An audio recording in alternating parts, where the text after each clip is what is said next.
So dear students, welcome again in this lecture room. As you know that we are going to discuss, we are discussing this topic kingdom fungi. तो ये kingdom फंजे जो है पहले हमने इसमें introduction दिया, उसके बाद जनरल कैरेक्टर्स पढ़े इसके, तो उसके बाद टाइप्स पढ़े। तो टाइप्स में मैंने बताया जनरली इट हैज़ 4 टाइप्स जो आपकी एनसीईआरटी में है। The first is called as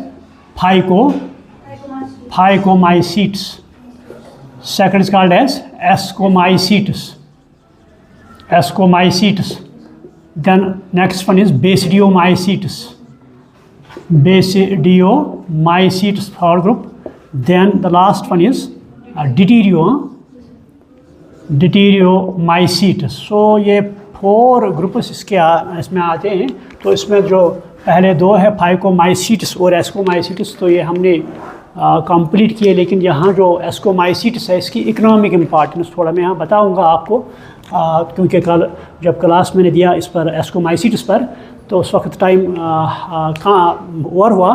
तो ये इकोनॉमिक इम्पॉर्टेंस किसकी, एक जिस एस्कोमाइसीट्स की, ये उस वक्त नहीं बता पाया। तो आज आप लिखिए थोड़ा बहुत इनकी इम्पॉर्टेंस। तो इम्पॉर्टेंस में इसके दोनों पॉजिटिव रोल भी आते हैं और नेगेटिव रोल भी आते हैं। तो पॉजिटिव रोल अगर हम कहेंगे यहाँ पर सम आर एडिबल, आप लिखो सम आर एडिबल, कुछ हम एज अ फूड मटेरियल इस्तेमाल करते हैं। कल मैंने बताया मॉरल्स एंड ट्रफल्स, जो मैंने बताया 2 groups, they are edible mushrooms, so उनको हम एज फूड मटेरियल इस्तेमाल कर सकते हैं। तो सेकंड यूज़ जो है ईस्ट, वेरी इंपॉर्टेंट एस्कोमाइसीट, ये यूनिसेलुलर ऑर्गेनिज्म है। तो ये ईस्ट जो है इसका हम 2 जगह पर इसका इस्तेमाल करते हैं। तो वन इज़ इन बेकिंग, तो बेकिंग में इसका इस्तेमाल हम करते हैं। जो भी बेकर्स इसमें हैं तो वो इसका इस्तेमाल करते हैं। तो वहाँ पर ये क्या करता है, जो ब्रेड वो बनाते हैं तो ब्रेड का साइज़ बहुत ही इंक्रीज़ होता है, क्योंकि जो यीस्ट है तो यीस्ट इसमें एनारोबिक रेस्पिरेशन फॉलो करता है, एनारोबिक रेस्पिरेशन करता है इसमें। तो इससे कार्बन डाइऑक्साइड वहाँ इवाल्व होता है। तो ये एक्चुअली गैस है। तो इस गैस की वजह से जो ब्रेड है सो दैट बिकम्स डफनेस, उसका साइज़ इंक्रीज़ होता है।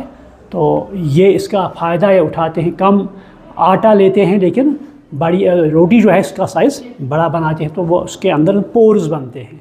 तो एक ये है। दूसरा इसका यूज़ है in production of ethyl alcohol. जो ईथाइल अल्कोहल, इसको हम फर्मेंटेशन भी कहते हैं। तो ethyl alcohol on large scale, आप तो जानते हैं ईथाइल अल्कोहल अगर ले लेंगे तो इसका ये बहुत ही इंपॉर्टेंट केमिकल है। इसके बहुत से यूजेस है। It is used as preservative material है ना। तो ये भी इस ईथाइल की मदद से, ये इस ईस्ट की मदद से हम प्रोड्यूस करते हैं। So this are called as positive role. तो इसमें और एक मैंने बताया नीरोस्पोरा, अगर आपको याद हो, नीरोस्पोरा है ना। कल मैंने बताया ये जो फंगस इन एस्कोमाइसीट्स में आता है, तो this is called as Drosophila of plant kingdom. ये मैंने कल बताया ना, this is called as Drosophila of plant kingdom, क्योंकि इसमें बहुत से वर्क हुई as far as genetic work is concern. जिस तरह मैंने बताया आपको, मॉर्गन ने ड्रासोफिला पर काम की थी। तो इस यहाँ पर जो फंगस है नीरोस्पोरा, इस पर भी जेनेटिक्स के एतबार से बहुत काम हुई है। तो ऑन दैट बिहाफ ये जो है कौन, Neurospora, it is called as Drosophila of plant kingdom, क्योंकि ड्रासोफिला तो एक्चुअली एनिमल है, but in plants here Neurospora is usual. ये और एक इनकी इम्पॉर्टेंस है। तो नेगेटिव रोल में ये दे काज डिजीज़, आप लिखो दे काज डिजीज़।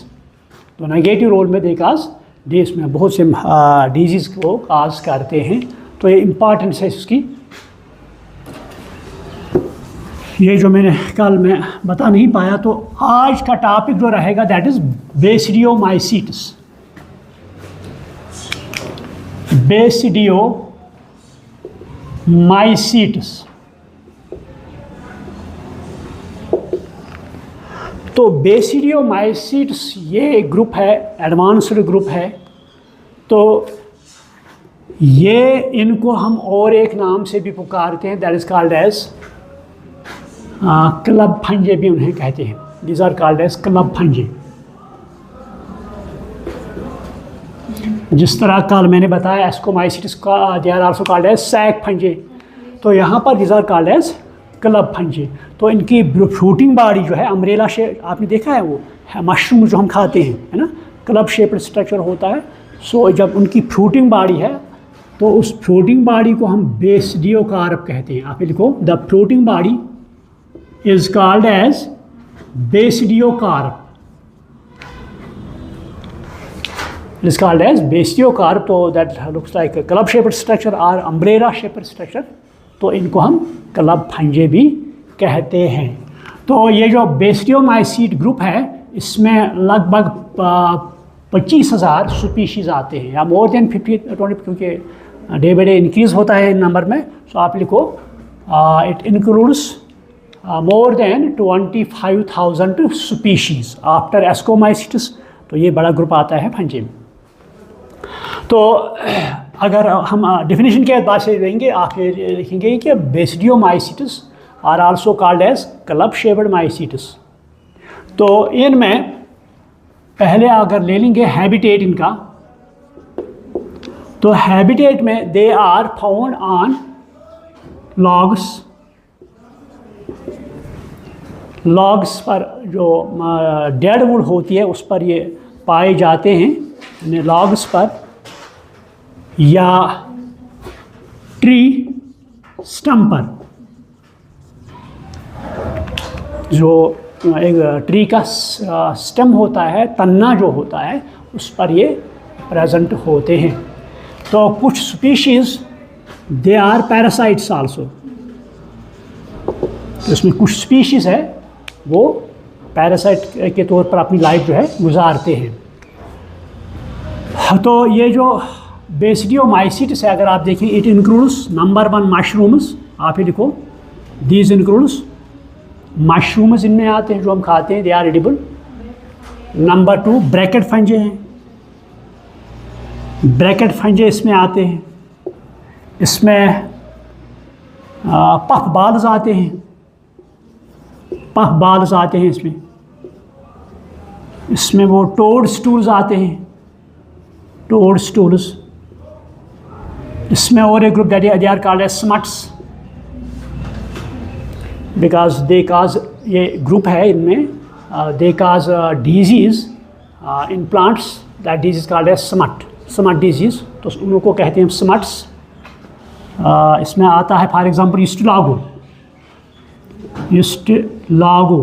ये एक स्पीशीज़ है जो प्लांट में डिजीज़ काज करता है। Other group is rusts. तो रस्ट जो है ये भी प्लांट में डिजीज़ काज करते हैं, ये वहाँ पर एज ए पैरासाइट रहते हैं, तो उस डिजीज़ को रस्ट्स भी कहते हैं। तो एग्जाम्पल के तौर पर हम ले लेंगे पक्सीनिया। तो पक्सीनिया जो है वीट है ना, वीट में ये डिजीज़ काज करता है, दैट इज़ कॉल्ड एज रस्ट्स। और कुछ तो यहाँ ईस्टलागो मैंने बताया ये स्मट्स डिजीज़। तो इसमें और कुछ आते हैं पाउडरी मिल्ड्यूज आल्सो, पाउडरी, या बस इतना लिख सकते हैं जो क्योंकि आपके एनसीईआरटी में इतने हैं। सो ये इसमें आते हैं mushrooms, bracket fungi, puff balls, toad stools, smuts and rusts. ये कभी कभी आता है, अगर एग्ज़ाम में आएगा, बोर्ड एग्जाम में, name some club fungi are basidiomycetes. तो अगर इनकी प्लांट बॉडी हम ले लेंगे, प्लांट बॉडी, तो इनकी plant body that is called as mycelium. Mycelium, तो जो mycelium it is made up of hyphae, mycelium is made up of hyphae. तो हाइफे जो यहाँ पर होता है वो सेप्टेट होता है, यानी इट हैज़ सेप्टेशन। आप इस तरह लिखो, इट कंटेन्स सेप्टा और valves, so it is called as septation. So these are called as septate fungi. Septate fungi उनको बोलते हैं, या इस माइसीलियम को हम सेप्टेट माइसीलियम भी कहेंगे। तो जो हाइफा है दे आर ब्रांचड होते हैं। तो इनका माइसीलियम जो होता है यहाँ पर it is of two types. आप ही लिखो the mycelium here it is of two types. One is called as primary mycelium. Primary mycelium. दूसरा जो इसमें आता है that is called as secondary mycelium. Secondary mycelium. यानी फर्स्ट इज कॉल्ड एज, शायद मेरे ख्याल में एनसीईआरटी में नहीं होगा ये प्राइमरी एंड सेकेंडरी माइसीलियम। आप लिखो इनमें एक प्राइमरी माइसीलियम होता है, सेकंड जो दूसरा सेकेंडरी माइसीलियम। तो जो प्राइमरी माइसीलियम होता है इट इज़ यूनिन्यूक्लिएट। यूनिन्यूक्लिएट मान लो ये हाइफा है, इस हाइफा में सेप्टेशन होती है तो हर एक में एक एक न्यूक्लियस होता है, so it is called as uninucleate condition. सो आप लिखेंगे इस तरह, जो इनका प्राइमरी माइसीलियम होता है दैट इज़ यूनिन्यूक्लिएट। क्लियर। तो उसके बाद सेकेंडरी माइसीलियम जो है दैट इज डाइन्यूक्लिएट और डाइकैरियोटिक। उसमें आप लिखो the secondary mycelium is dikaryotic. That means it has two nuclear, दो न्यूक्लियस में प्रेजेंट होते हैं, so this is called as secondary mycelium. Clear. तो अगर इनमें रिप्रोडक्शन देखिए, इनमें रिप्रोडक्शन, तो reproduction vegetative mode of reproduction here is vegetative. तो vegetative generally fragmentation takes place. Fragmentation, ये जो हाइफा है ये एक ब्रेक डाउन होता है into various pieces, so those pieces are called as fragments. That is called as fragments. तो इनमें जो एसेक्सुअल स्पोर्स होते हैं वो एब्सेंट होते हैं, ये कैरेक्टरिस्टिक फीचर है। आप लिखो no asexual spores are found, या आप लिखो एसेक्सुअल स्पोर्स आर एब्सेंट। आप इस तरह लिखो एसेक्सुअल स्पोर्स आर एब्सेंट। ये ऑब्जेक्टिव आ सकता है ना, ये ऑब्जेक्टिव आ सकता है। जो एसेक्सुअल स्पोर्स है वो इनमें एब्सेंट होते हैं। क्लियर। तो जो सेक्सुअल रिप्रोडक्शन होती है इनमें, सेक्सुअल रिप्रोडक्शन, तो सेक्सुअल रिप्रोडक्शन में इनमें सेक्स ऑर्गन्स एब्सेंट होते हैं। दे लैक, आप लिखो दे लैक सेक्स ऑर्गन्स। जिस तरह हमने एस्कोमाइसिटिस में मैंने बताया वहाँ पर सेक्स ऑर्गन्स होते हैं, तो male sex organs are called as antheridia, female are called as ascogonia. तो यहाँ पर सेक्स ऑर्गन्स जो है दे आर टोटली एब्सेंट। तो इसमें क्या होता है, ये ड्यूरिंग रिप्रोडक्शन दो hyphae they come closer to each other आते हैं, so then fusion takes place. तो तीन स्टेप्स जो मैंने पहले बताया यहाँ पर, एक तो प्लाज्मोगैमी, यानी जो आप लिखो during sexual reproduction plasmogamy. Number two karyogamy. Number third meiosis takes place. आप लिखो during sexual reproduction plasmogamy, karyogamy and meiosis takes place. मगर यहाँ पर क्या होता है, दो कैरेक्टरिस्टिक फीचर होते हैं यहाँ पर during sexual reproduction. Number one is called as clamp connection. आप लिखो ऑब्जेक्टिव में आ सकता है। Number one is clamp connection. जिस तरह मैंने कल बताया एस्कोमाइसिटिस में वो हुक फॉर्मेशन होती है, याद है आपको?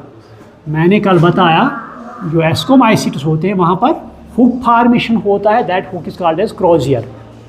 मैंने कल ये मैंने बताया that is called as Crozier.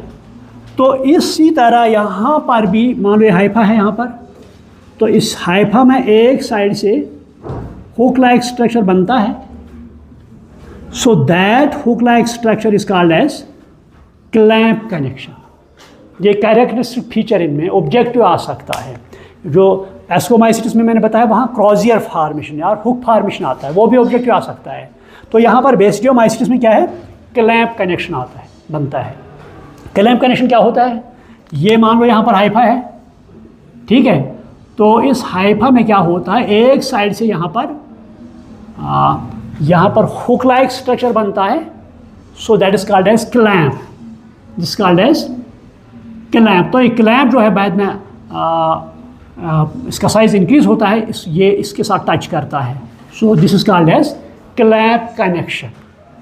आप लिखा आपने ड्यूरिंग सेक्सुअल रिप्रोडक्शन या during reproduction in basidiomycetes clamp formation और क्लैंप कनेक्शन टेक्स प्लेस। ये ऑब्जेक्टिव आ सकता है, या आपके वो बोर्ड के एग्जाम में आ सकता है question, what is clamp connection in which fungi it takes place. Clear. तो ये क्या करता है, इट मेंटेन्स, आप इसकी फंक्शन के भी आ सकता है, it is function is to maintain dikaryotic condition. आप लिखो the function of clamp connection is, the function of, ये आप लिखो बुक पे, अगर साइड पर ही लिखो, ये लिखो द फंक्शन ऑफ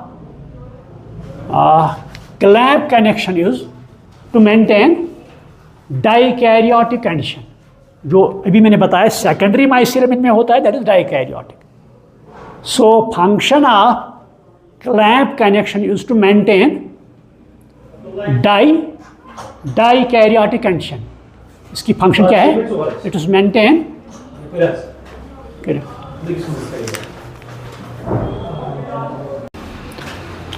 सो यहाँ मैंने बताया जो क्लैंप कनेक्शन है, इसकी फंक्शन क्या है, to maintain dikaryotic condition in basidiomycetes. Clear.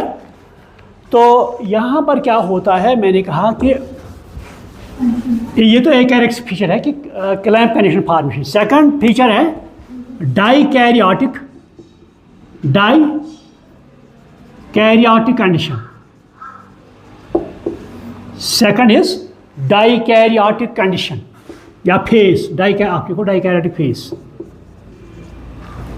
ये जो रिप्रोडक्शन में होती है यहाँ पर डाइकैरियोटिक, उसी को हम सेकेंडरी माइसीलियम भी कहते हैं। तो दैट इज बाई न्यूक्लिएट, इसमें 2 न्यूक्लियर होते हैं।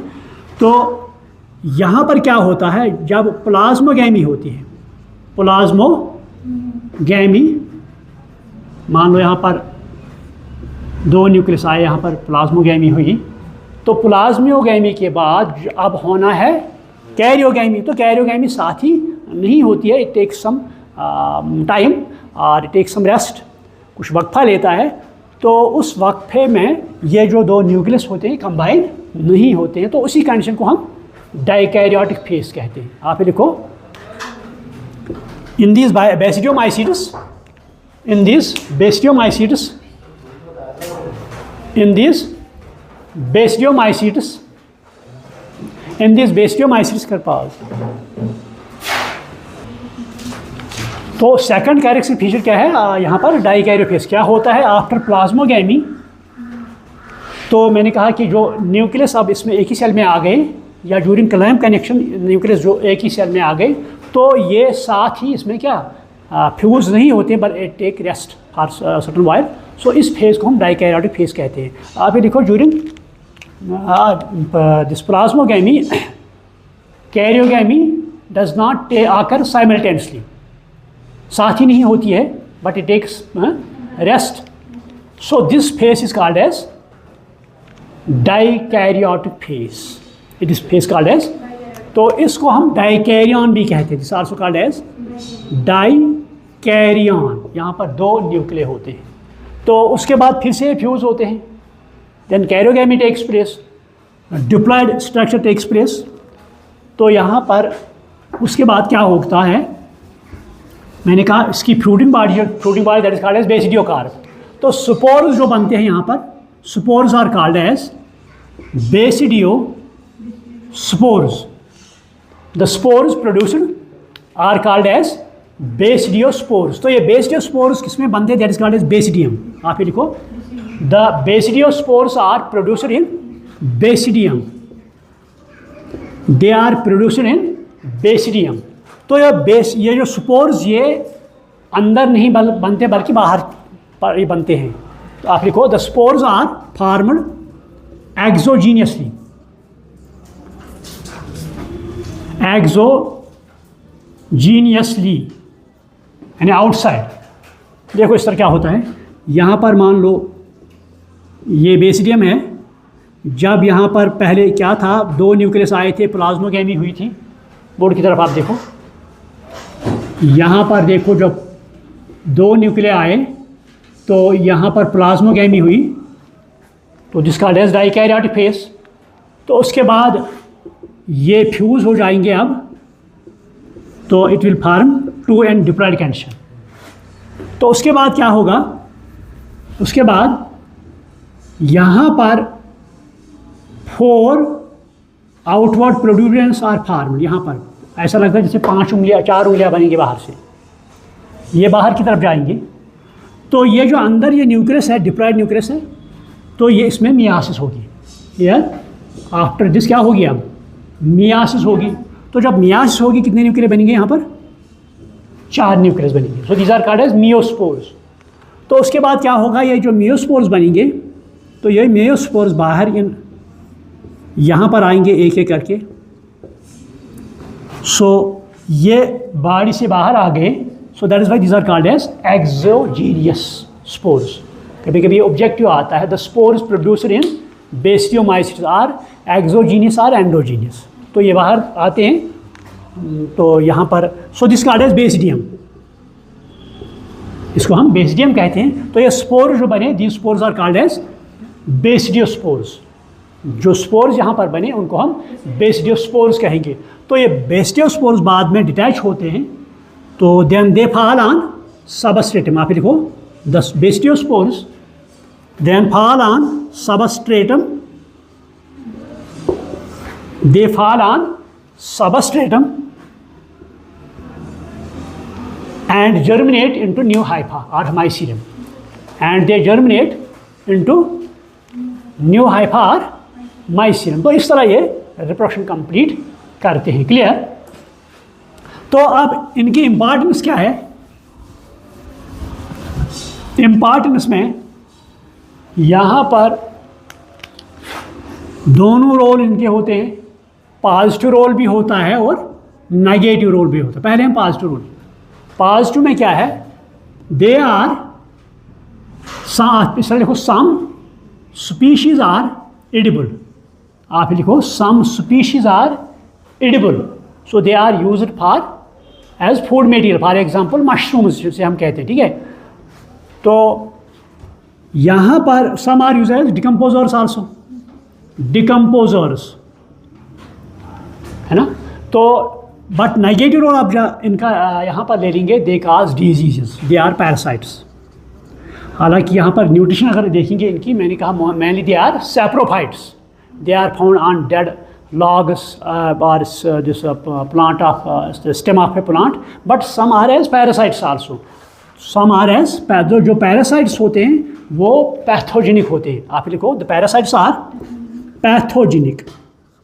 Pathogenic means they cause disease। जब भी देखो all bacteria are not disease causing organisms, है ना। कुछ बैक्टीरिया, सारे के सारे बैक्टीरिया डिजीज़ नहीं फैलाते हैं, कुछ बैक्टीरिया डिजीज़ फैलाते हैं, लेकिन कुछ bacteria they are very helpful और fruitful for us, useful for us, है ना। इसी तरह तो जब डिजीज़ काजिंग ऑर्गेनिज्म आएगा, जब डिजीज़ काजिंग ऑर्गेनिज्म आएगा तो उसको हम क्या कहते हैं, पैथोजन। आप ये लिखो the disease causing organism is called as pathogen. कभी कभी बोर्ड के एग्जाम में आता है define pathogen.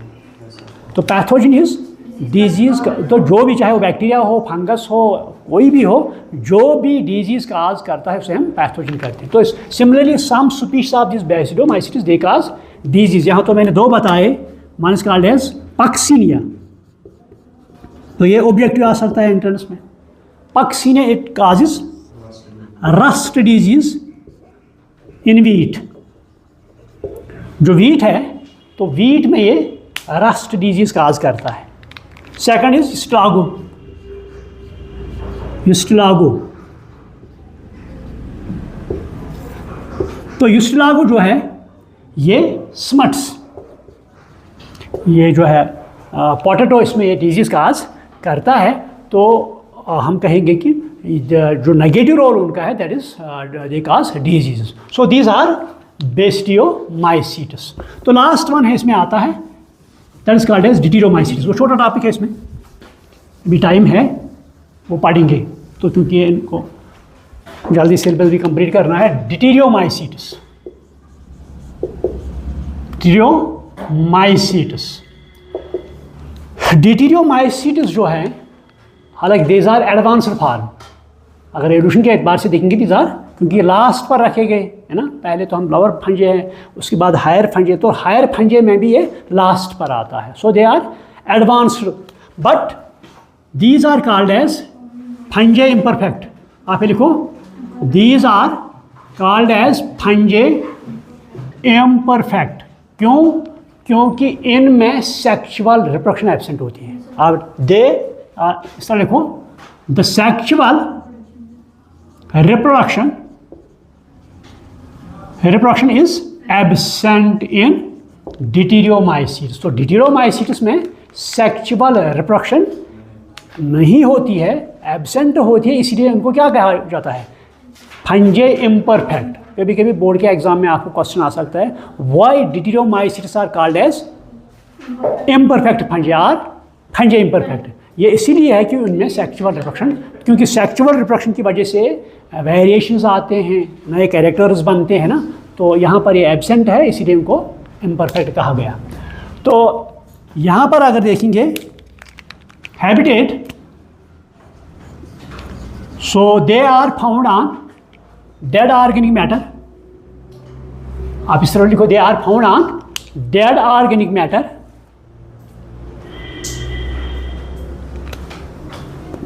on wood, logs, etc. तो mainly they cause decomposition. ये जो आप ये एक पॉइंट लिखो, आप जो डिटेरियोमाइसीट्स है, they mainly cause decomposition. So they are called as decomposers. Time क्या गया? बस आखिर कर काम करो. So they are mainly called as decomposers. तो उनको हम डिकम्पोजर्स कहते हैं. किनको? Because they cause. तो ये भी ऑब्जेक्टिव आ सकता है आपको एग्जाम में. ये जो डिटेरियोमाइसीट्स है, इनका रोल क्या है? डिकम्पोजिशन. तो इनको डिकम्पोजर्स भी कहते हैं. तो मेरे ख्याल में I should stop over here. तो क्योंकि टाइम ओवर हुआ, तो कल इसको हम कंप्लीट करेंगे. तो कल हम नेक्स्ट जो टॉपिक है that is called as virus. तो वायरस भी कल हम ले लेंगे यहाँ पर. तो थैंक यू.